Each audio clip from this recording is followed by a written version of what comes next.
Did you know that the average personal savings rate in America was just 3.8%? Basically, Americans are saving 8 times less than they did 4 years ago in the height of COVID-19 widespread business shutdowns and job losses. If this doesn't spell trouble, then hear this. A Bankrate study found that 44% of Americans can pay emergency expenses of $1,000 or more. 35% admitted that they would need to borrow. Sure, inflation is up, and so is everything else except income. But with a few simple adjustments, you can actually save more money this year.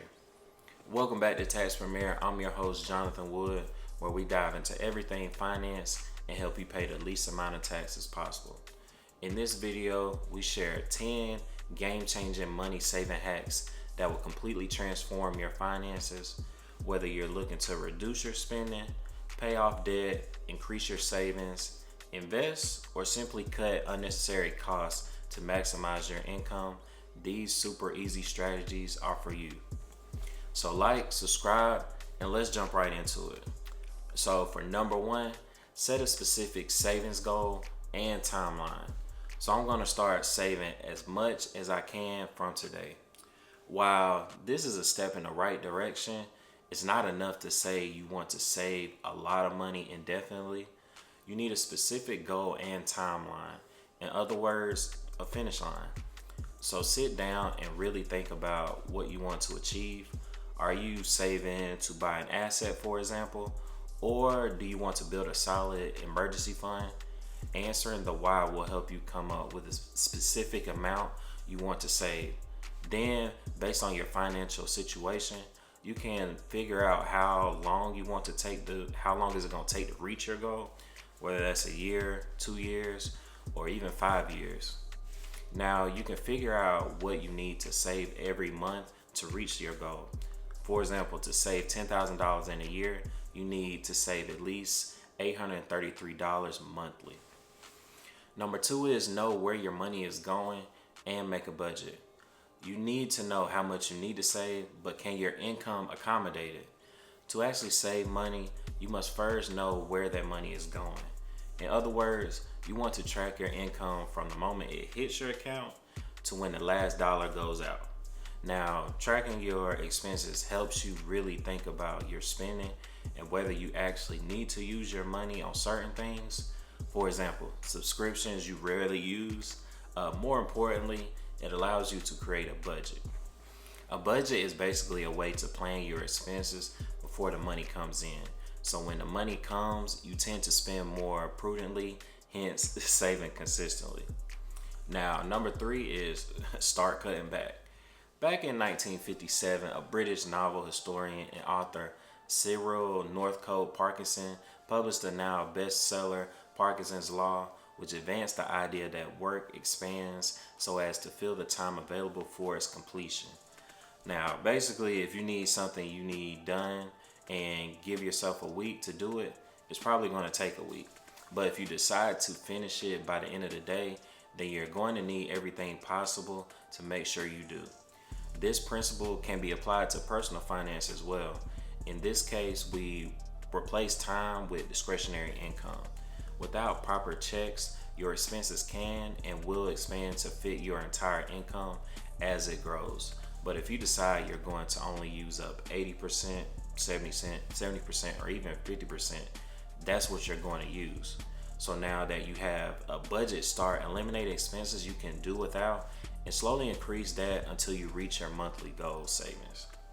Now, number four is paying yourself first. Now, typically we tend to pay the most important bills first, that is your rent, mortgages, utilities, and debts.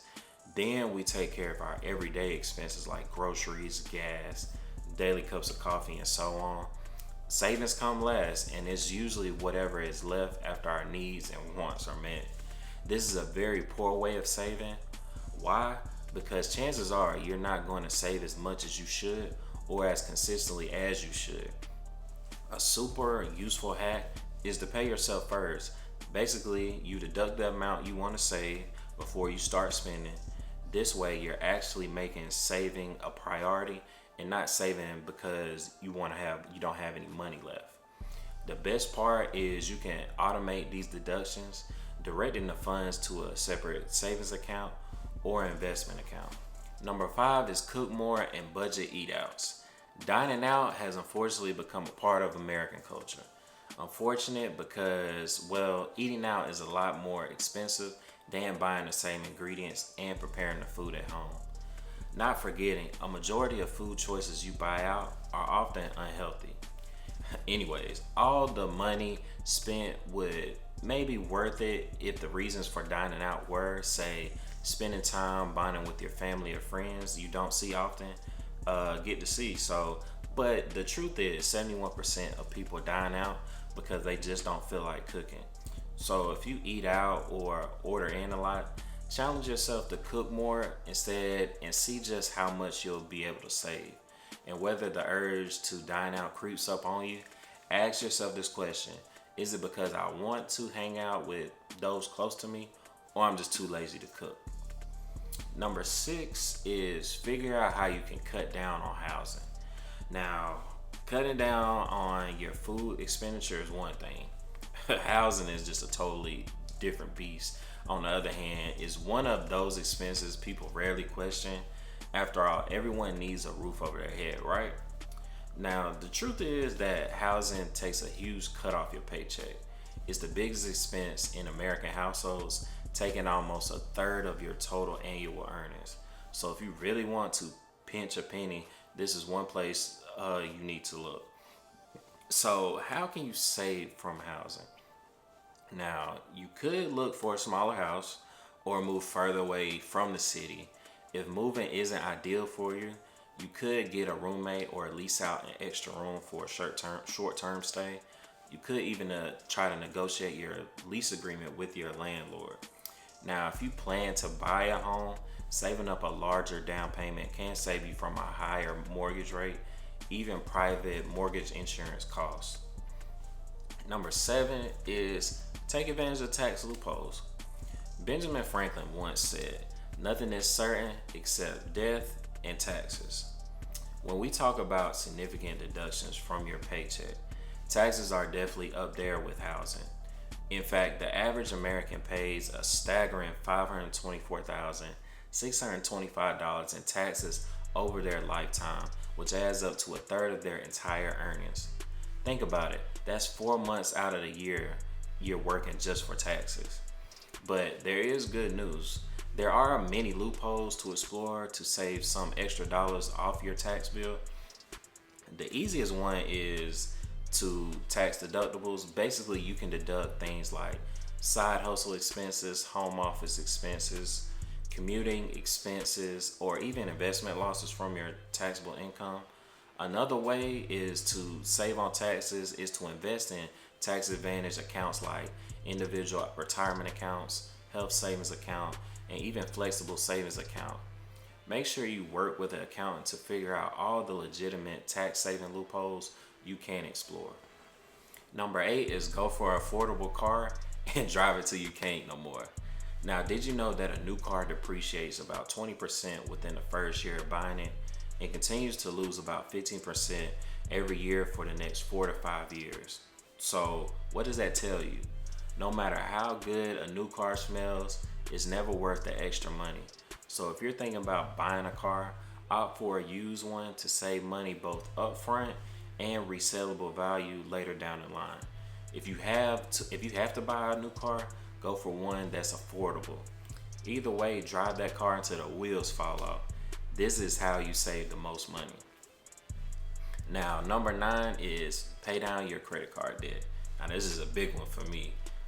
Credit card is one of the best ways you can grow your credit score.